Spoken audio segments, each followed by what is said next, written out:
Mahigit 19 billion pesos na halaga ng droga ang winasak ng PIDEA. Sa gitna yan ng usapin sa umano'y recycling at droga at paghingi raw ng mga informante ng komisyong droga. Mahigit 3 toneladang droga ang inilatag ng PIDEA sa isang thermal decomposer facility sa 13 Martires, Cavite para sunugin. Nasabat ang mga yan ng iba't ibang ahensya sa magkakahiwalay na operasyon sa nakalipas na 3 taon.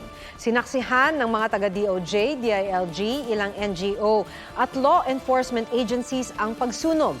Sa pagdinig ng Kamara, sinabi ni Congressman Ace Barbers na hanggang 70% ng mga nasabat na droga ang ibinibigay na pabuya sa mga impormante.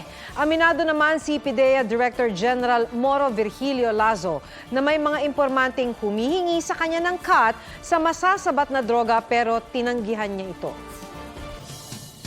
Huwag magpahuli sa mga balitang dapat niyong malaman.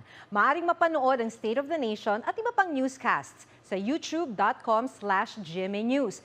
I-click lang ang subscribe button. Sa mga kapuso naman abroad, maaari kaming masubaybayan sa GMA Pinoy TV at www.gmanews.tv.